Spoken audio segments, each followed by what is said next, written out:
চাকরি বাকরির আহ, প্রস্তুতি সম্পর্কিত আমার আজকের এই চতুর্থ এপিসোডে আপনাদের সবাইকে স্বাগতম। আমরা বিগত লেকচারে লসাগু গসাগু এবং শতকরার বিভিন্ন শর্ট টেকনিক দেখিয়েছি। আজকের এই লেকচারে আমি আপনাদের সাথে বাকি আরো দুই তিনটি টেকনিক নিয়ে আলোচনা করব। আশা করি আপনারা সবাই আমাদের এই ভিডিওর পাশে থাকবেন এবং ভিডিওগুলো তারা বাসায় বারবার দেখবেন এবং অঙ্কগুলো প্র্যাকটিস করবেন। আমি অতিরিক্ত আরো অনেক অঙ্ক দিয়ে দিয়েছি, আপনারা সেই অঙ্কগুলো দেখবেন এবং নিজে নিজে আরো অঙ্ক তৈরি করে ওই সূত্রগুলো দিয়ে, আমি যে সূত্রগুলো দেখিয়েছি ওই সূত্রগুলো দিয়ে আবার প্র্যাকটিস করবেন নিজে নিজে। আশা করি আপনারা খুব সহজেই চাকরি বাকরি পরীক্ষাতে এই কঠিন অঙ্কগুলোকে খুব দ্রুত সমাধান করতে পারবেন। চলুন আমরা বাকি আজকে যে দুটি সূত্র নিয়ে আলোচনা করবো সেখানে চলে যাই। আজকে আমরা ষষ্ঠ টেকনিক নিয়ে আলোচনা করব। এর আগে আমরা আরো 5টি টেকনিক দেখিয়েছি, আপনারা ওই পিছনে লেকচারগুলো দেখে আসবেন। আর সেই ষষ্ঠ টেকনিকে আমরা দেখবো হচ্ছে শর্করার আরো নতুন কিছু নিয়ম। আমি প্রথমে বলেছিলাম যে প্রথমে আমরা হচ্ছে হিডিংটা ভালো করে দেখে নিব, এরপরে সেই অনুযায়ী সূত্র অ্যাপ্লাই করব। আজকের ষষ্ঠ টেকনিকে যেটা দেখাবো শতকরা তুলনার ক্ষেত্রে, তাহলে দেখি অঙ্কের প্রশ্নটি কিভাবে আসতে পারে। আমরা দেখবো হচ্ছে যেমন কয়ের বেতন অপেক্ষায় শতকরা 35 টাকা বেশি হলে ক্ষয়ের বেতন কয়ের বেতন অপেক্ষায় শতকরা কত টাকা বেশি। অঙ্কটি কিন্তু যথেষ্ট পেঁচ রয়েছে। এটা যদি পরীক্ষার মধ্যে চিন্তা করে অঙ্ক করতে যান, দেখবেন যে যেহেতু মাথা গরম থাকে ওই সময়, হঠাৎ করে আপনি এটা নিয়ে চিন্তা করতে গেলে 5 মিনিট এখানে চলে গেছে। ঠিক আছে না? সেক্ষেত্রে আমরা শর্ট টেকনিক প্রয়োগ করবো। সূত্রটা হচ্ছে এটাই ভাবে, বাসায় শর্ট টেকনিকগুলো বারবার বারবার প্র্যাকটিস করবেন, আমি আগে বলে দিচ্ছি।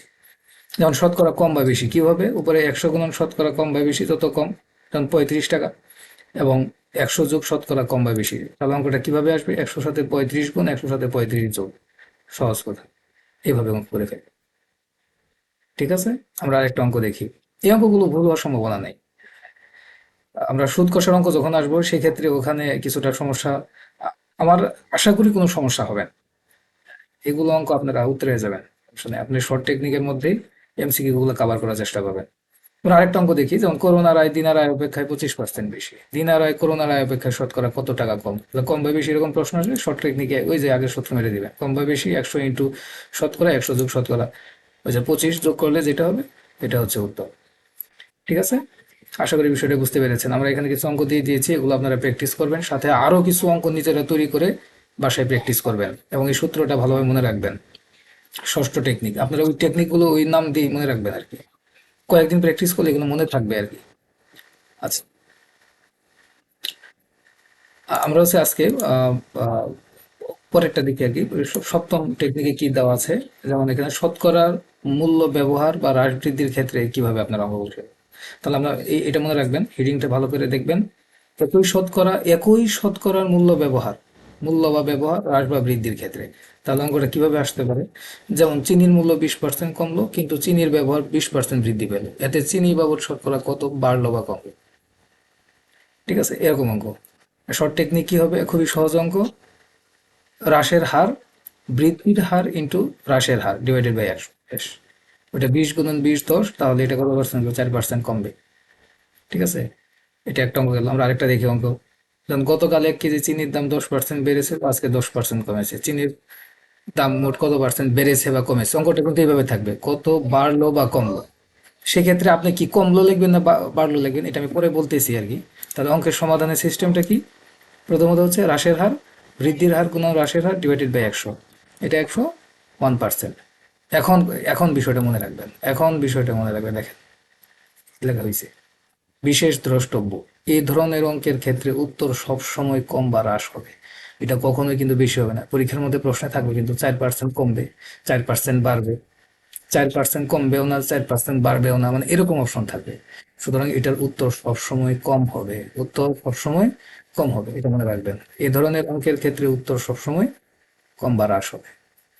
ঠিক আছে, এটা হচ্ছে শর্ট টেকনিক। অঙ্কটা করতে গেলে কিন্তু আপনার পরীক্ষার মধ্যে 5 মিনিট সময় যাবে। ঠিক আছে, সুতরাং শর্টকাট টেকনিকে করে ফেলবেন, 30 সেকেন্ডের আগেই আপনার অঙ্ক কাভার হয়ে যাবে। অঙ্ক দেখলে বুঝে ফেলবেন 20 20 40, তাহলে 2 আর 2 4, তাহলে উত্তর 4, 1 আর 1 গুণ করলে 1, এই 1% শেষ। আর উত্তর সবসময় কম হবে, কম হবে। এইগুলোর উত্তরগুলো দেখবেন 4টে অপশনে 4% কমবে, 4% বাড়বে দেওয়া আছে, যদি বাড়বে দেখান তাহলে কিন্তু ভুল। ঠিক আছে, এই বিষয়টা মনে রাখতে হবে। আচ্ছা, আমরা দেখি পরের আরো কিছু, এখানে আমি আরো কিছু অঙ্ক দিয়ে দিয়েছি, আপনারা এই অঙ্কগুলো বাসায় প্র্যাকটিস করবেন এবং নিজে নিজে এই ধরনের অঙ্ক তৈরি করবেন, বাসায় প্র্যাকটিস করবেন। ঠিক আছে, এটাই সমাধান, এটা লক্ষ্য রাখবেন আর কি। আচ্ছা, আমরা পরের আরেকটি টেকনিক দেখি আর কি। সূত্র নং ৮, পূর্ব মূল্য এবং বর্তমান মূল্যের অনুপাত দেওয়া থাকলে শতকরা হ্রাস বের করার নিয়ম, এটার ক্ষেত্রেও কিন্তু উত্তর কমবে, এটার ক্ষেত্রে উত্তর কমবে, আমরা সেটা বলবো সামনে। আচ্ছা, দেখি অঙ্কটা কিভাবে আসতে পারে পরীক্ষায়। যে যদি সেলফোনের পূর্ব কল রেট এবং বর্তমান কল রেটের অনুপাত 5:3 হয়, পূর্ব কল রেটের তুলনায় বর্তমান কল রেট সরকার কত হ্রাস পেয়েছে? এটা কিন্তু সবসময় হ্রাস পাবে, কত হ্রাস বা বৃদ্ধি পেয়েছে, প্রশ্নটা এরকমভাবে থাকতে পারে। তাহলে শর্ট টেকনিক, ওই যে ওইটা আগে, শতকরা হ্রাসের হার অনুপাত দ্বয়ের বিয়োগফল ডিভাইডেড বাই অনুপাত দ্বয়ের প্রথম সংখ্যা ইন্টু 100, তাহলে কত আসে? 40% কমবে। ঠিক আছে, আমরা আরেকটা অঙ্ক দেখি। কি অঙ্ক দেখি? মাসুদের আয় ও ব্যয়ের অনুপাত 15:20 মাসিক সঞ্চয়ের শতকরা কত ভাগ?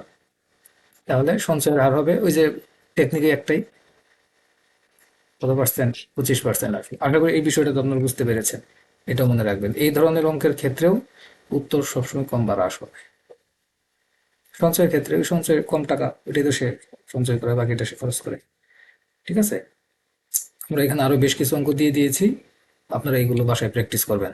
আশা করি আপনারা বিষয়টি বুঝতে পেরেছেন। আজকে এই পর্যন্তই, আমরা পরবর্তী লেকচারে আরো বেশ কিছু নিয়ম নিয়ে আলোচনা করব। সেই পর্যন্ত আপনারা সবাই ভালো থাকবেন, সুস্থ থাকবেন। আর শুধু সুস্থ থাকার মালিক তো আমরা না, আল্লাহ পাক আপনাদের সুস্থ রাখুক, এই দোয়া করি। নেক্সট লেকচারে আরো বেশ কিছু নিয়ম নিয়ে আলোচনা করব। ধন্যবাদ সবাইকে।